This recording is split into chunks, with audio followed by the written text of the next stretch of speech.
Movie के start में दिखाया जाता है कुछ लोग जैक को मार रहे होते हैं। इनमें से एक आदमी क्रिएचर जैसा होता है और उसकी बॉडी इंसान जैसी। इतने में पे बैक नाम का आदमी आता है और इन पर फायरिंग करता है। इनमें से कुछ आदमी मर जाते हैं, बस एक दो आदमी बचते हैं। पे बैक इस पर बहुत ज्यादा फायर करता है मगर इसे कुछ नहीं होता क्योंकि इसने बुलेट प्रूफ जैकेट पहनी होती है। पे बैक और इस आदमी के दरमियान फाइट होती है और पे बैक इन दोनों को मार देता है। जैक को लगता है कि पे बैक मुझे बचाने आया है, लेकिन ये इसे इन आदमियों से बचाकर खुद इसका मर्डर कर देता है। इतने में पुलिस आती है और इसे पकड़कर ले जाती है। न्यूज में बताया जाता है कि जमीन पर पल्स नाम की कोई चीज गिरी थी। इसके बाद जमीन पर इंसानों की जनरेशन चेंज हो गई है और इसकी वजह से हर इंसान में सुपर पावर आ जाती है और इस सुपर पावर की वजह से इंसान बहुत ज्यादा क्राइम करता है और इन लोगों के लिए अमेरिका में एक जेल बनाई है और इनको वहाँ रखा जाता है। पुलिस पे बैक को मर्डर करने के जुर्म में उम्र कैद की सजा देती है और इसे बनाई हुई सुपर जेल में डाल दिया जाता है और इस जेल में सारे सुपर पावर वाले इंसान ही रहते हैं। गाड़ी में बहुत सारे लोगों को इस जेल में लाया जाता है। इसमें पे बैक भी होता है। इन सबको अंदर ले जाकर इनकी लेग पर डिवाइस लगा दी जाती है। ये डिवाइस इनको इसलिए लगाते हैं कि इनकी पावर को कंट्रोल में रखा जाए और इस डिवाइस से इनको इलेक्ट्रिक शॉक भी देते हैं। डिवाइस के लगने से पावर वाला इंसान नॉर्मल इंसान बन जाता है। इनमें डीगो नाम का आदमी सुपर इंसान है। डीगो के पास ऐसी पावर होती है वो लोगों की फीलिंग को सुन सकता है और कुछ नहीं कर सकता। सब लोग इस पर हंसते हैं क्योंकि बाकी सब लोग इससे ज्यादा डेंजरस थे। लिज पे बैक को रूल्स बताती है और इसे धमकी भी देती है। पे बैक दिल में सोचता है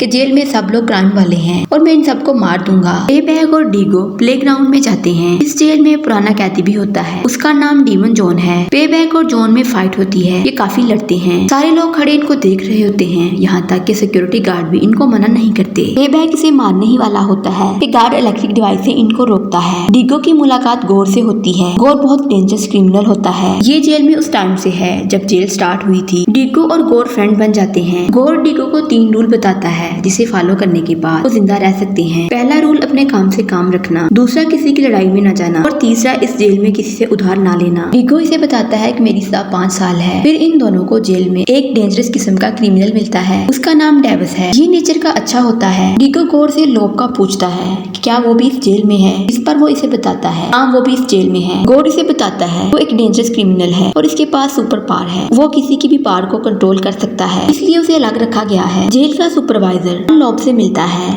ये कुछ टाइम बाद रिटायर हो जाएगा, इसलिए वो चाहता है कि लोब ने जो मनी चुराई है वो इसके अकाउंट में ट्रांसफर कर दे, लेकिन लोब इस बात पर एग्री नहीं होता। वार्डन इस पर गुस्सा होता है। अब इजा नामी लेडी को देखते हैं। जेल में डॉक्टर है और जेल की कैदियों का इलाज करती है। पे बैक भी हॉस्पिटल में आता है जो जख्मी हालत में है। डीगो की ड्यूटी हॉस्पिटल में सफाई करने की होती है। डीगो और इजा में फ्रेंडशिप हो जाती है। अब इजा के पास चेकअप के लिए लोब आता है। वो इसके पास जाके इसका चेकअप करने लगती है, लेकिन ये देखने में उसे डेंजरस लग रहा था, फिर भी वो इससे अच्छे से बात करती है। इतने में पीछे से पे बैक आता है और वो इजा की नेक अपने हाथों से दबा देता है। इजा बेहोश हो जाती है। पे बैक अपने हाथ पर कांच मारता है और लोब को क्रिमिनल कहता है। इस पर अटैक करने ही लगता है कि डीगो आ जाता है। वो पे बैक को मारता है और लोब को बचा लेता है। इतने में सिक्योरिटी गार्ड आता है और पे बैक को पकड़ लेता है। डीगो जेल की कैंटीन में बैठा खाना खा रहा होता है। यहाँ के लोग डीगो की काफी रिस्पेक्ट करते हैं क्योंकि इसने लोब को बचाया था। डेविस डीगो के पास आता है और कहता है कि लोब ने तुम्हें बुलाया है। डीगो लोब के रूम के पास आता है। वो इससे थैंक्स कहता है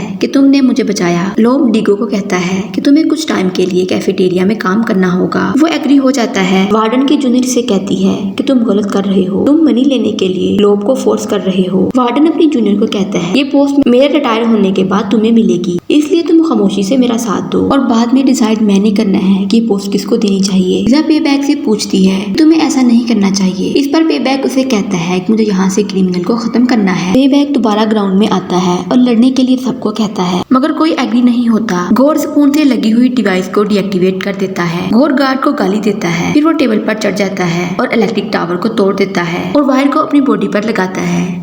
इसकी बॉडी चार्ज हो जाती है। गोर इलेक्ट्रिक पार्ट से गार्ड को मार देता है। इसके ऐसा करने से जेल की सब डिवाइस काम करना छोड़ देती है। वार्डन को लगा कि ये सब लोब ने किया है। गोर रूम से भागने ही वाला होता है कि लिज इस पर अटैक करती है। ये जमीन पर गिर जाता है। लिज वार्डन को बताती है। इस पर वो इसे कहता है कि गोर को मार दो। जब ये इसे मार रही होती है तो वार्डन को बुरा भला कहती है। वार्डन डीगो से मिलता है, इसे डराता है और टॉर्चर रूम दिखाता है। वार्डन डीगो से पूछता है लोब तुम जैसे इंसान से फ्रेंडशिप कैसे कर ली। वो इसे ये भी कहता है कि तुम मुझे लोब की सारी बातें बताओ। ये इसे दोबारा मनी अपने अकाउंट में ट्रांसफर करने को कहता है क्योंकि नेक्स्ट फ्राइडे को इसने रिटायर हो जाना था। लोब अपनी मनी इसे देने से इनकार कर देता है। वार्डन की जूनियर इंजरी रूम में जाती है और वो कैप्टन से कहती है कि तुम सब लोग वार्डन के गलत काम क्यों मान रहे हो?